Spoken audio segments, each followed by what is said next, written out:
피난처요 높임 받으실 하나님에 대한 확신을 우리가 시편 46편을 통하여 살펴보도록 하겠습니다. 우리가 잘 아는 이야기에 어떤 사람이 잘못해서 교도소를 갔어요. 그래가지고 감옥에서 이제 나왔는데 자기의 사랑하는 사람이 변함없이 자기를 받아줄 수 있을 것인가? 그것이 너무 궁금하고, 한국식으로 얘기하면 군대 가면 고무신 거꾸로 신는다고 하는데, 심지어 교도소에 갔는데 마음이 변하지 않을 까닭이 없죠.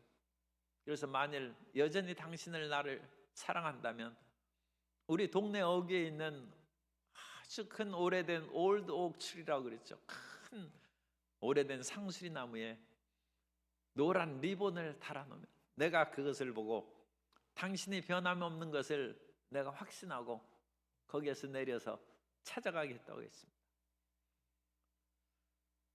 그리고 이제 그 때가 되어서 점점 가까이 나오는데 이 교도소 전과자는 마음이 얼마나 고통스럽고 마음이 졸이는지 말할 수 없어요. 그래가지고 자기의 온 힘을 다하여 혹시라도 리본을 보지 못하는 불행이 다가오지 않도록 눈을 부릅뜨고 있는데, 이게 웬일입니까?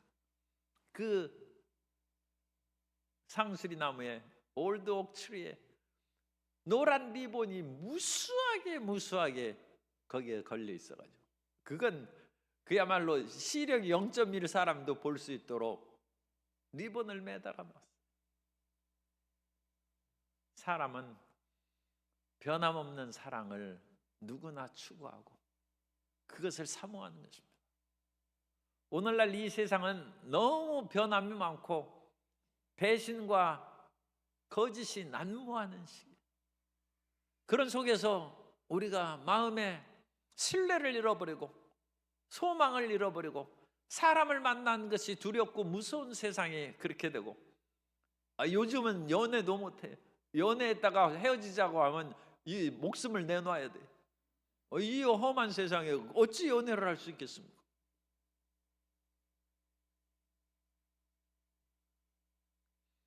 그러나 하나님은 우리에게 영원히 변함없는 피난처가 되시고 우리의 영원한 도움이 되십니다. 시편 46편은 하나님의 위대한 역사의 두 가지 측면이 나타나는데, 하나는 땅이 변하고, 이건 자연계에 대한 변화입니다. 자연이 어떤 상황으로 변할지라도 하나님은 안 변한다. 그리고 역사가 아무리 변하고 인류의 역사는 끊임없이 바뀌고 왕조가 무너지고 기업도 무너지고 새로운 것이 끊임없이 생기는 것이 인간 역사입니다. 그런데 그 인간의 역사가 어떻게 변할지라도 하나님은 변치 않고 우리의 도움이고 힘이 되신다는 거죠. 그래서 이 우주적인 변화에도 불구하고 또 인간 삶의 엄청난 역사적 변화에도 불구하고 하나님은 우리의 영원한 도움이십니다.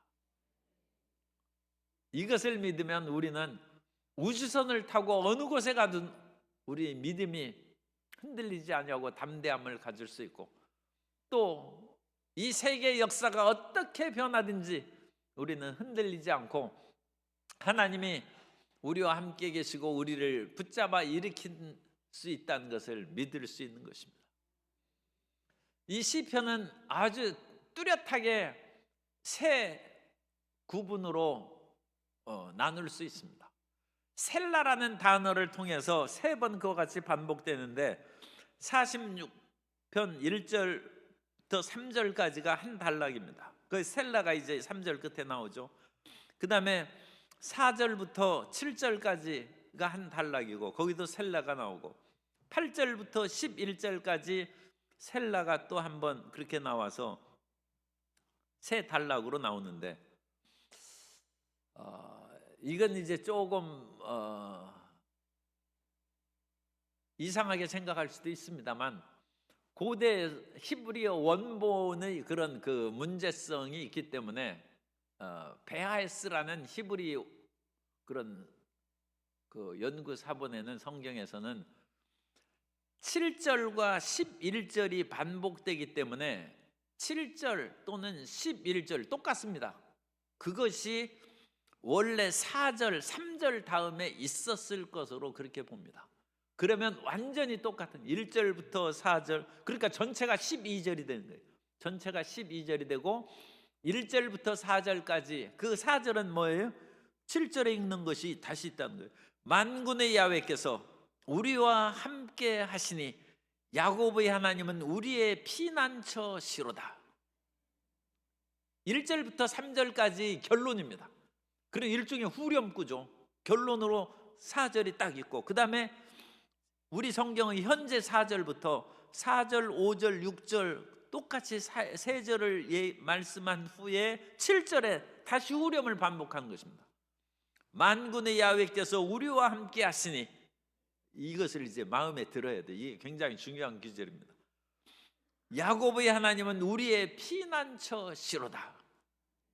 셀라는 그것을 높이라는 거예요. 그래서 하나님은 우리의 피난처시로다. 그러면서 높여서 그것을 하나님을 딱 찬양하는 거예요. 그리고 나서 8절, 9절, 10절 세 절이 똑같이 있고 11절에 다시 반복하는 거예요. 만군의 야훼께서 우리와 함께 하시니 야곱의 하나님은 우리의 피난처시로다. 그러면 우리 마음에 새겨지는 거죠. 만군의 야훼가 우리의 피난처. 그 만군의 야훼, 우리의 피난처는 하나님은 자연계의 어떤 일에 있어서도 우리의 피난처가 되고, 산이 무너지고 바다에 빠질지라도 하나님은 우리의 피난처가 되시고, 인간의 역사에 어떠한 흥망성쇠가 일어날지라도 주님은 우리의 피난처가 되시고, 세 번째 단락은 이 두 가지가 중복되어 있습니다. 땅이 변하고 인간의 어떤 전쟁이 있을지라도 하나님은 영원한 우리의 피난처시로다. 하나님을 피난처와 도움으로 삼아 담대하게 이 세상을 살아가는 성도 여러분 되시기를 주님 이름으로 축복합니다. 이렇게 아주 시편 46편은 아주 단락 구분이 정확하게 쉽게 우리에게 그렇게 이해될 수 있도록 그렇게 짜여져 있습니다. 먼저 하나님은 이 자연계의 어떤 일이 다가오더라도 우리의 피난처가 된다는 것이 1절부터 3절까지 나와 있습니다. 그래서 하나님은 우리의 피난처요 힘이시니 환난 중에 만날 큰 도움이시다. 그런데 어떤 환난이 다가오느냐? 요즘에 자연재앙이 무서운 것이죠. 지구온난화로 말미암아 그야말로 물이 가득 차 있던 호수가 지금 말라버렸어요. 지금 인도에 있는 어떤 그런 지역은 완전히 호수가 말라서 진흙이 쩍쩍 갈라지는 그런 일이 생겨요. 그런데 또 다른 지역에서는 그야말로 몽골 지역인데, 몽골 지역에는 또 비가 많이 온다는 거죠. 거기는 비가 오면 안 돼. 그 유목민 생활하는 사람이 비가 오면 양떼들이 비 맞으면 그것은 병들죠.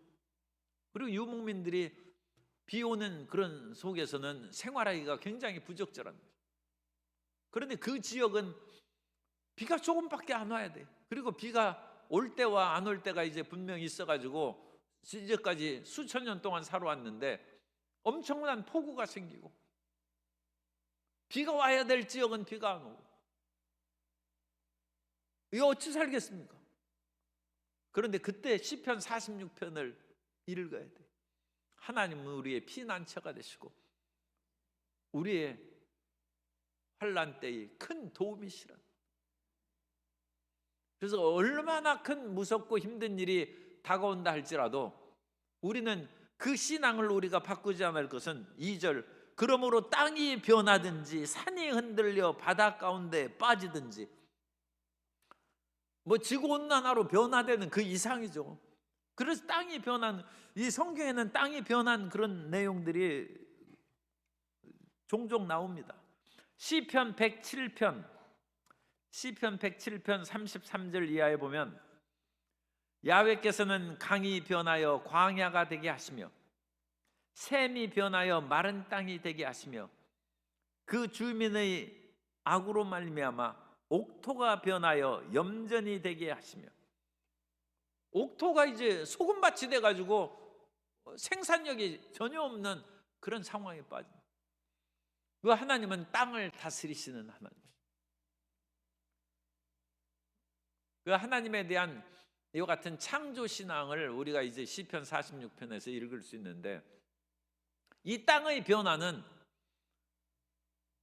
그러니까 우리가 지금 환경 문제라든지 지구 온난화에 대해서 인간이 해야 될 일을 하지 말라는 그런 뜻은 아닙니다. 그런 뜻은 아니지만 땅 주인은 하나님이십니다. 그래서 하나님이 옥토를 염전으로 만드시기도 하고, 그야말로 광야에 샘물이 터져나오고 오히려 그것이 옥토가 되고 기름진 살림이 되게 하는 것은 하나님이 하신다. 그래서 인간의 그와 같은 활동이나 그런 것들에 대해서 너무 과대평가하는 그런 것들도 우리가 좀 삼갈 필요가 있습니다.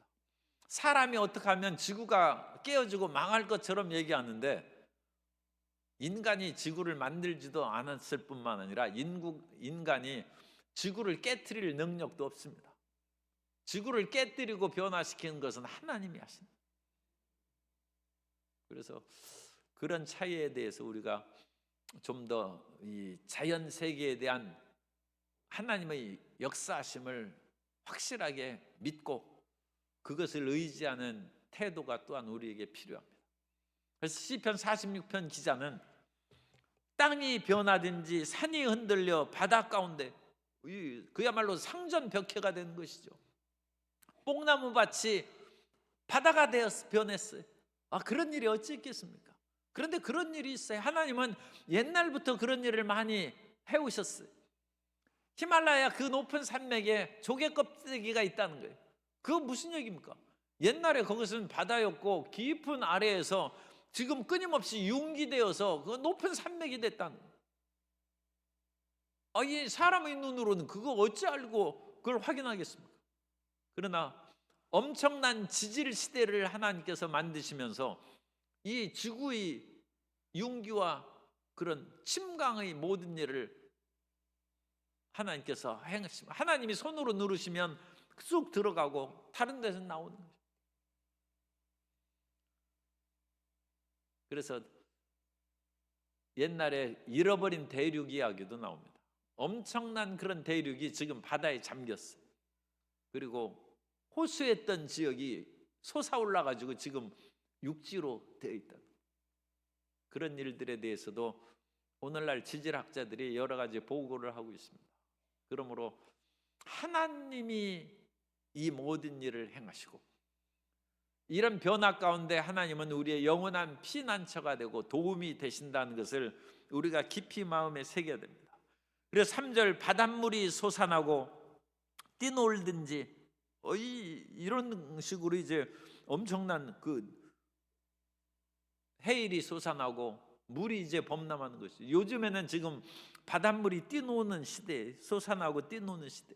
왜냐하면 지구온난화로 인해서 얼음들이 이제 남북극의 그런 얼음들 또는 만년설이 높기 때문에 해수면이 높아가고, 해수면이 높아갈 뿐만 아니라 거기에서는 해수면의 온도가, 바닷물의 온도가 높아지기 때문에, 바닷물의 온도가 높아지면 태풍이 이 바다를 지날 때 온도가 높아졌으니까 더 많은 수증기를 끌어올리는 거예요.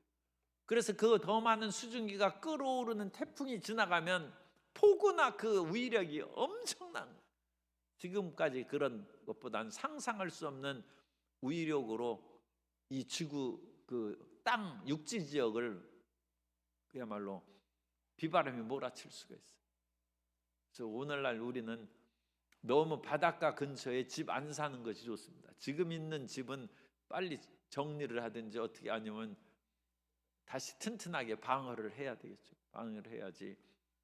이 해수면이 올라오고 이 바닷바람의 태풍의 위력이 상상외로 훨씬 더 커질 수 있다. 그러면서 새로운 그런 변화가 생깁니다. 그런데 그런 때에도 그것이 넘침으로 산이 흔들릴지라도 우리는 두려워 아니하리로다. 하나님이 이 모든 것을 주관하시고 역사하심으로 우리는 주님의 지혜를 쫓아서 흔들리지 않는 믿음으로 살아가야 될 줄로 믿습니다. 그러므로 이 지구의 자연 환경도 하나님이 다스리시고 우주를 하나님이 지으셨은즉 우주의 모든 생성 소멸을 하나님이 주관하신다. 이게 우주적 창조 신학이죠. 우주적 창조 신앙을 우리가 가져야 됩니다. 그래서 시편 46편은 이와 같은 하나님의 창조에 대한 신앙이 분명히 나타난 그런 중요한 시편 가운데 하나입니다. 그래서 이 하나님의 역사하심을 우리가 이제 믿어야 되고, 그 다음에 이제 4절부터 7절까지는 인간의 역사 가운데 운행하시는 하나님에 대해서 여기에서 기록되고 있어요. 한 시내가 있어 나뉘어 흘러 하나님의 성 곧 지존하신 이의 성소를 기쁘게 하도다. 하나님의 성이니까 이것은 시온이고 예루살렘을 말합니다. 그래서 이건 이제 시편의 시니까 우리가 이해를 해야 돼요. 예루살렘에는 강이 없어요. 거기에서 우기 때에는 기드론 시내에 이제 물이 흐르는데 평소시에 가보면 거기는 말라가지고 길이 되어 있습니다. 도로가 되어서 물이 하나도 없어요. 그런데 이 표현 한 시내가 있어 나누어 흘러 하나님의 성 곧 지존하신 이의 성소를 기쁘게 하는도다 하는 것은, 이것은 하나님의 성인 예루살렘의 요새되고 하나님이 지키사 보호하신다는 것을 상징하는 그와 같은 시적 표현입니다.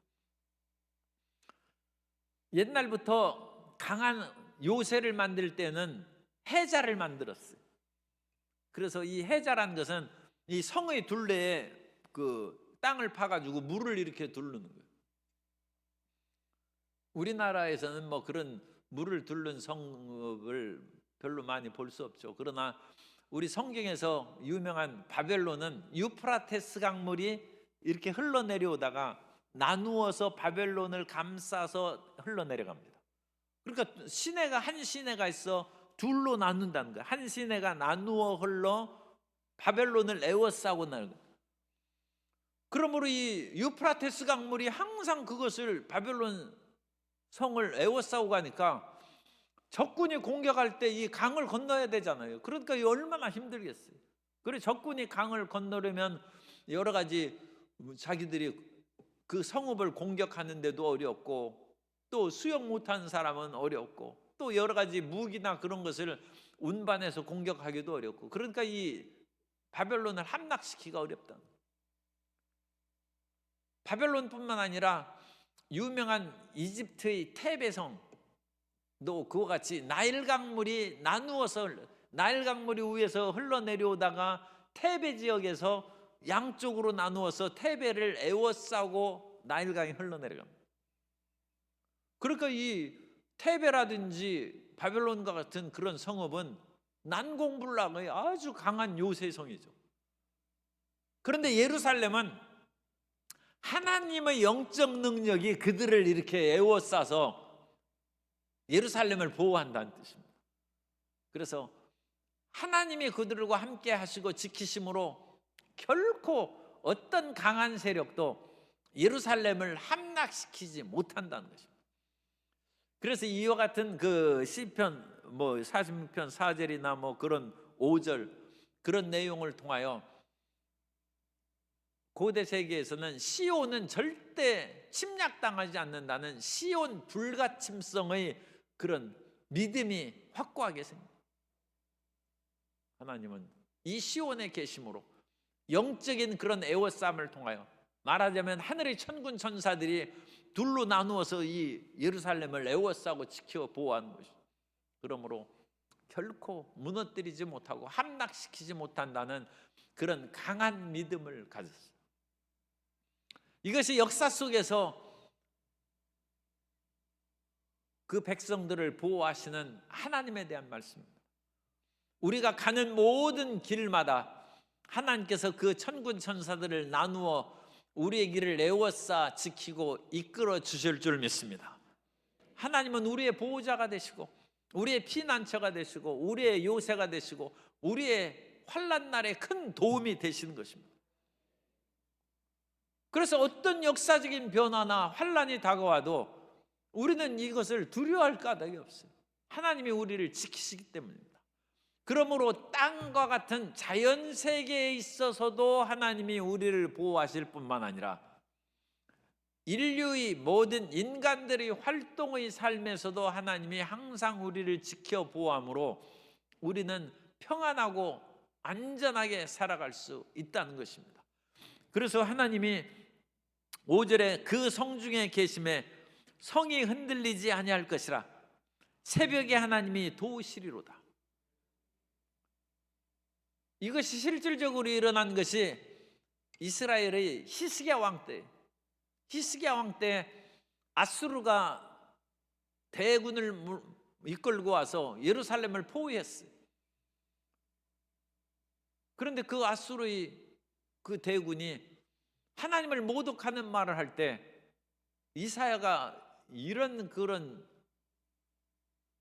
건방지고 잘못된 말을 한 사람을 하나님께서 그대로 두시지 않는다. 히스기야는 이 적군이 보낸 항복하라는 문서를 가지고 와서 하나님 앞에 펼쳐놓고 하나님, 저들이 아주 오만하고 참난한 말을 하나님 보시옵소서 기도했을 때 하나님께서 그 밤의 어려움이죠. 어려운 그 밤을 믿음으로 지나는 히스기야와 백성들을 보시고 한밤중에 아수르 군대를 다 쳤어요. 그래가지고 몇 명이 죽었죠? 아수르 군대가 18만 5천 명이 죽었어요. 그래서 하나님께서는 환난 날에 그들을 지키시고 돌보신 것이 열왕기하 19장 35절, 열왕기하 19장 35절에 보면 이 밤에 야훼의 사자가 나와서 아수르 진영에서 군사 18만 5천 명을 친지라. 아침에 일찍 일어나 보니 이 새벽이죠. 다 송장이 되었더라. 그 말씀에 5절에 보면 야훼께 하나님의 그 성중에 계심에 성이 예루살렘이 흔들리지 않고 새벽에 하나님이 도우시리로다. 그러니까 우리가 이 말씀이 굉장히 중요해요. 우리가 밤을 만났을 때 어떻게 해야 돼요? 새벽에 올 때까지 믿음을 지켜야 돼요. 밤이란 것은 우리가 병들었을 때고 일이 안 될 때고 사업이 흔들리고 괴로울 때 그게 밤입니다. 사도 바울이 아시아에서 복음을 증거하는데 하나님의 성령이 허락하시지 않아서 그야말로 무시야 비두니아 온 데 다녀도 주의 영이 허락하지 않으므로 사도 바울이 밤을 만났어요. 밤을 만나면 어떻게 해야 됩니까? 믿음으로 기도해야죠. 그래서 사도 바울이 기도하는 중에 마게도냐인의 환상이 눈에 나타나서 이리로 건너와서 우리를 도우라는 거예요. 그래서 사도 바울이 하나님께서 성령께서 이곳에서 지금 무슨 일을 하는 거예요? 그냥 단순한 세상 일을 하거나 그런 일을 하는 것도 아니고 전도하러 다니는데 전도가 안 된다는 거예요. 그런데 하나님께서는 지금 이곳에 전도할 때가 아니고 바다를 건너서 마게도냐로 가서 거기에 가서 선교하라.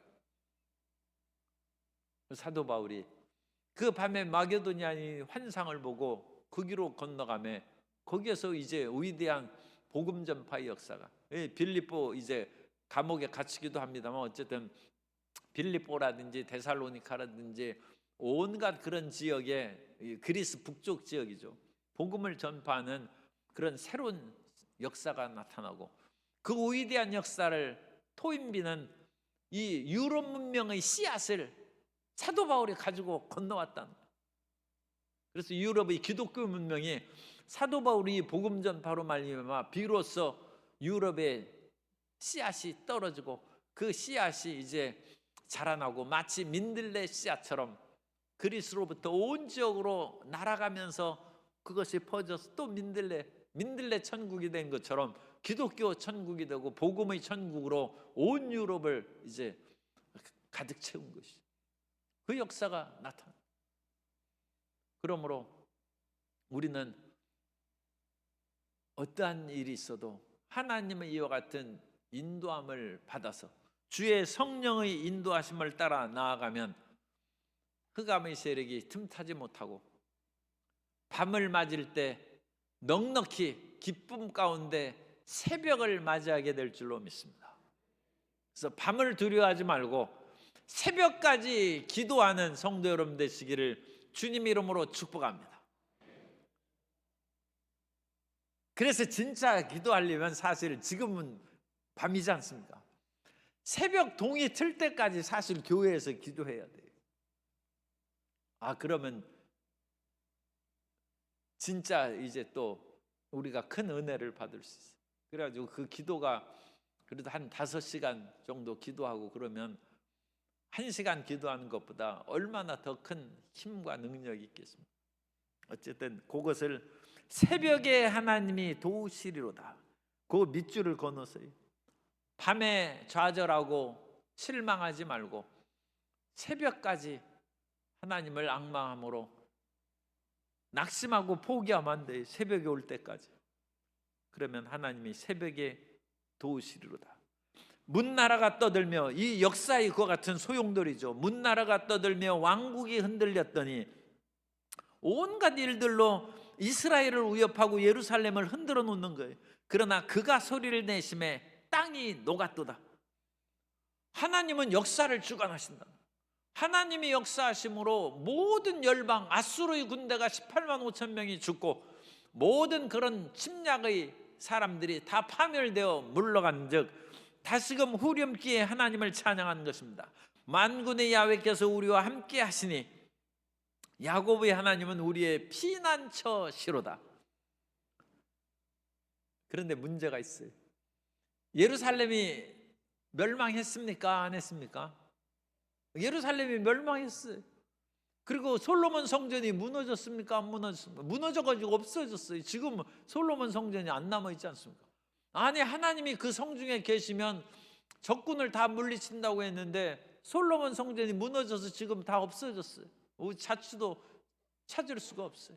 오늘날 흔적이 남아있는 것은 솔로몬 성전보다 적어도 900년 이후에 세워진 헤롯 성전의 그 터만 조금 남아있어요. 이 하나님의 성전을 그 후에도 여러 번 지었는데 다 없어졌어요. 이게 무슨 일입니까? 그것은 하나님이 그 성중에 안 계셨기 때문에 그래요. 그래서 하나님께서 예루살렘 성을 떠나실 수도 있다는 것입니다. 그러한 하나님의 떠나실 조짐이 왕국시대 그런 후기에 선지자들을 통하여 예언이 됐어요. 이 예루살렘을 하나님께서 사랑하시지만 이 예루살렘 시온이 온갖 죄악으로 가득 찼다는 것입니다.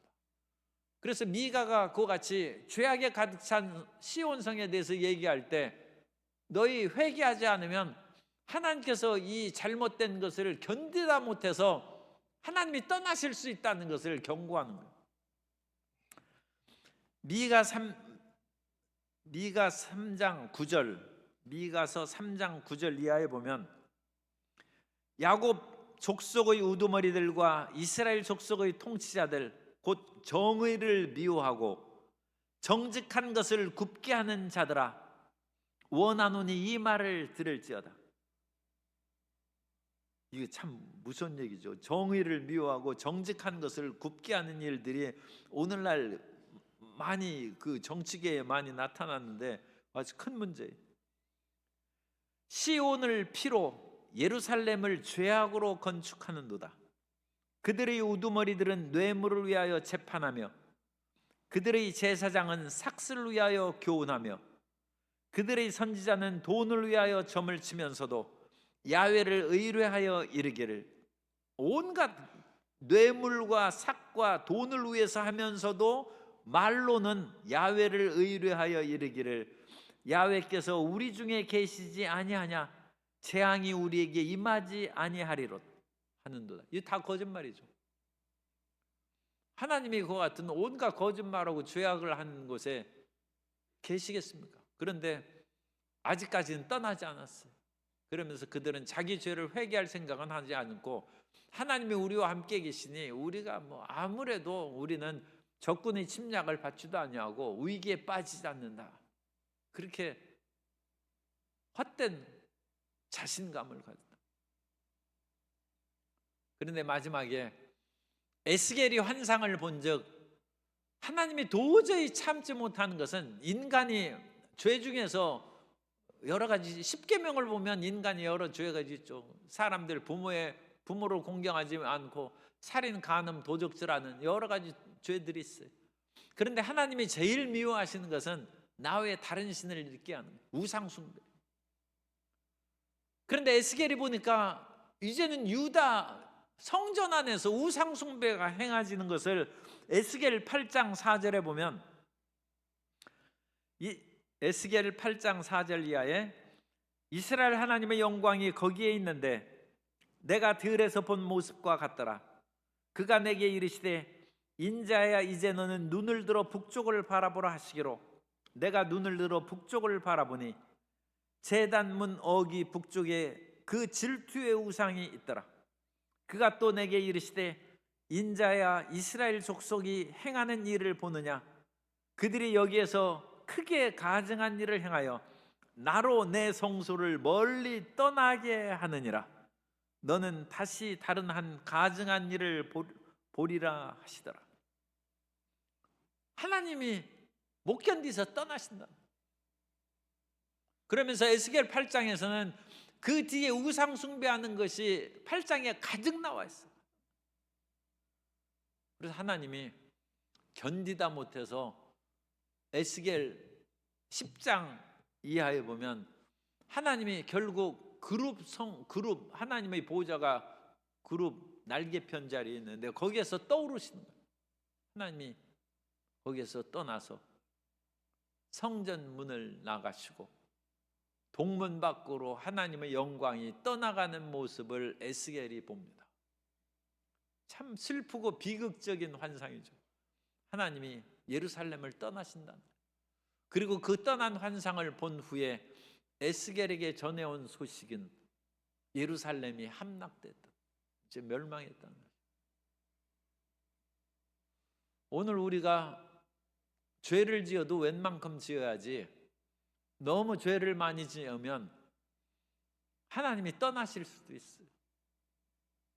옛날에 조용기 목사님이 젊을 때 사역하실 때 홀리 고스트라는 그야말로 그 사람 별명이 홀리 고스트, 성령 충만해. 어찌나 그 방언도 하고 그야말로 성령의 충만한 역사가 나타나는지 그 사람이 홀리 고스트. 그런데 얼마 후에 그 사람이 조용기 목사님을 찾아와서 목사님 제발 나를 위해서 기도해 주십시오. 내가 그 사이에 범죄하고 타락했는데 기도가 안 된다는 거예요. 무슨 기도가 안 되느냐? 회개 기도가 안 된다는 거예요. 온갖 타락하고 잘못한 일을 저지른 후에 하나님 이 죄를 용서하시고 내가 다시금 새롭게 죄사함을 받고 성령 충만함을 받게 해 주옵소서. 그런 것을 기도하고 싶은데 마음에서 그런 진심이 우러나오지를 않는다. 그래서 마음은 한없이 괴로운데 회개가 안 된다. 나를 위해서 회개할 수 있도록 기도해 달라고 몸부림치는 것을 조용기 목사님이 보았다고 했습니다. 그런데 너무 사람이 죄를 많이 짓고 그렇게 반복하면 히브리서 6장 4절에 그와 같은 일에 대해서 경고하고 있어요. 히브리서 6장 4절 이하에 보면 한 번 빛을 받고 하늘의 은사를 맛보고 성령에 참여한 바 되고 하나님의 선한 말씀과 내세의 능력을 맛보고도 타락한 자들은 다시 새롭게 하여 회개하게 할 수 없나니 이는 그들이 하나님의 아들을 다시 십자가에 못 박아 드러내놓고 욕되게 함이라. 버림받은 사람에 대한 경고입니다. 그래서 그러면 하나님의 성전인 이 신약 시대에 이제 예수 그리스도를 믿고 복음을 받아들이면 우리가 하나님의 성전이죠. 하나님이 성전을 떠나시는 거예요.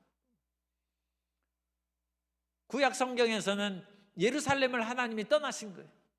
떠나니까 예루살렘이 멸망하고만.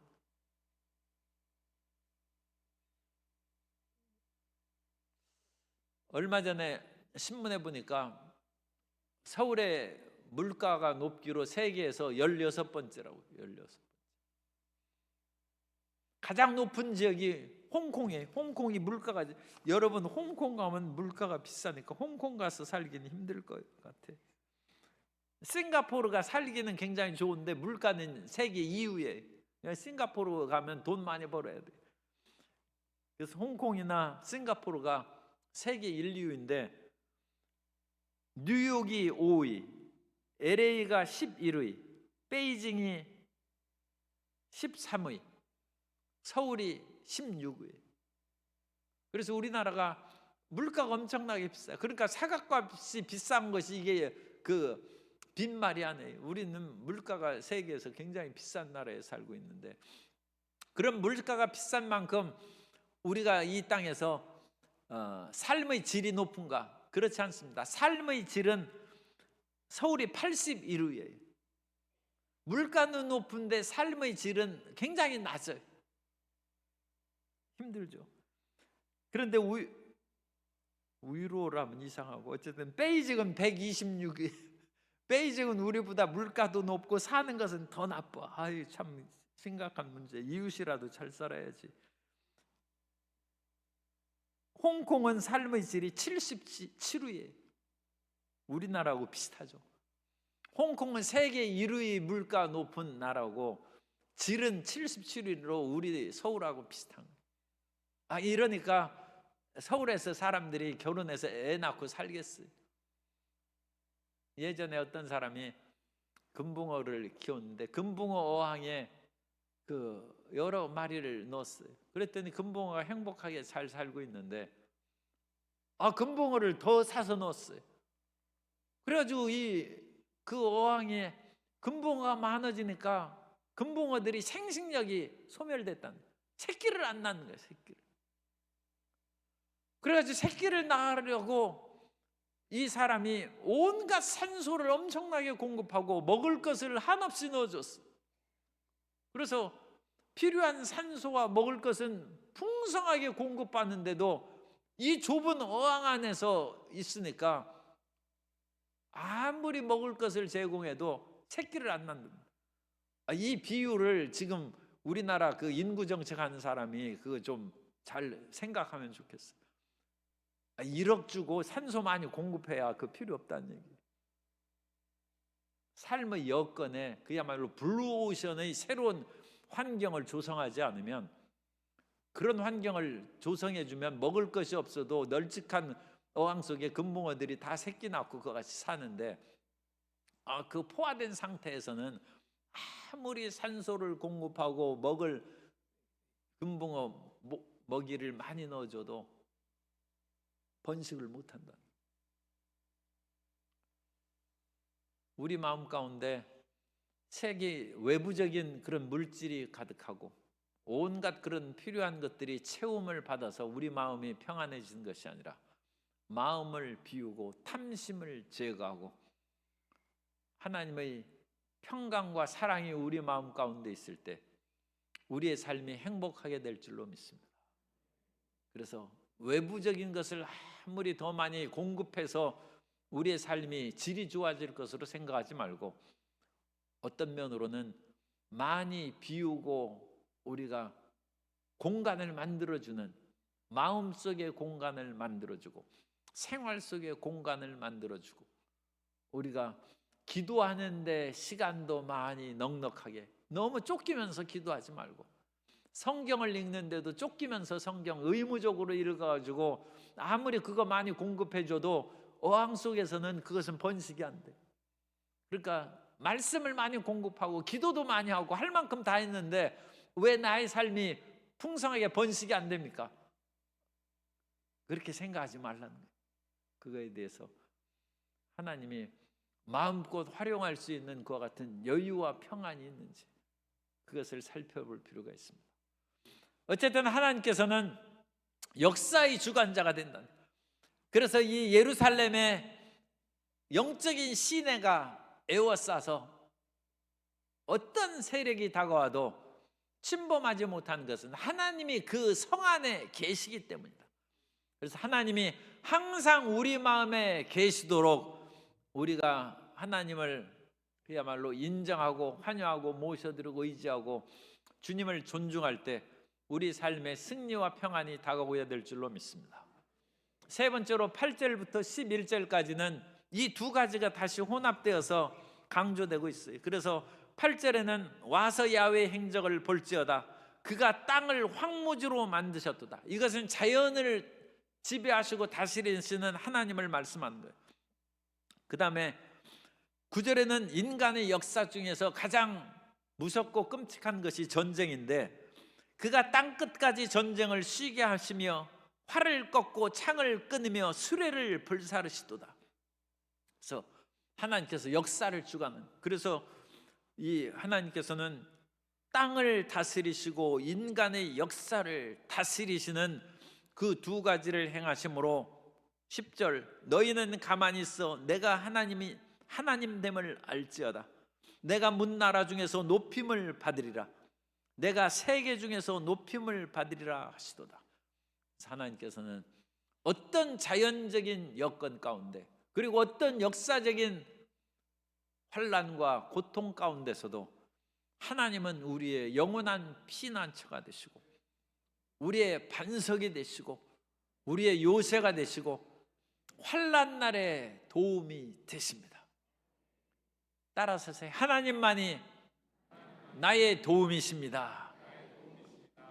그러므로 우리 11절 우리 자막에 나올 수 있어요. 11절 이것은 세 번 반복되는 그런 구절이라고 했죠. 11절 만군의, 이거 다 같이 읽도록 하겠습니다.